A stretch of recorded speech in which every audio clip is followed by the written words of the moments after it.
Ova godina je izuzetno teška za proizvođače krompira i u mnogome veliki broj poljoprivrednih proizvođača je poslušao savjete i na vrijeme tretirao svoj usev, tako da u fazi precvetavanja krompira koji se sada nalazi i dalje je veliki pritisak bolesti, pre svega plamenjače i crne pegavosti, koji su najrasprostranjenije i ekonomski najznačajnije bolesti.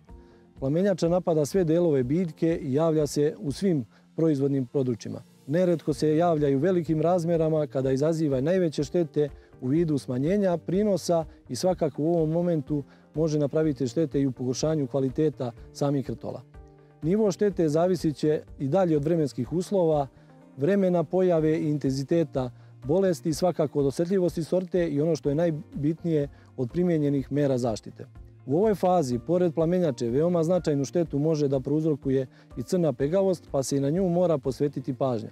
U ovoj fazi, a to je faza precvetavanja krompira, preporuka je novi fungicid u paleti Galenike fitofarmacije, a to je Aliansa Plus. Aliansa Plus je novi fungicid u paleti Galenike fitofarmacija, to je sistemični fungicid sa protektivnim i kurativnim delovanjem, namenjen za suzbijanje prouzrokovača plamenjače krompira, koji ima dve aktivne materije, metalaksil i bakar iz bakarnog oksihlorida. Metalaksil ima izuzetnu pokretljivost, transportuje se i do vršnih delova biljke koji je na taj način zaštićen od infekcije.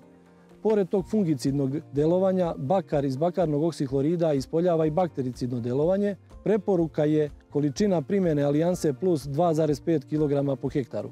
Da ponovimo još jednom, u fazi precvetavanja krompira naša preporuka je primjena Alianse Plus 2,5 kg po hektaru uz dodatak sekvence 0,5 litara po hektaru zbog prouzrokovača alternarije. U ovom momentu, ako je prisutna i krompirova zlatica, preporuka je da se doda insekticid Tonus u količini od 250 g po hektaru.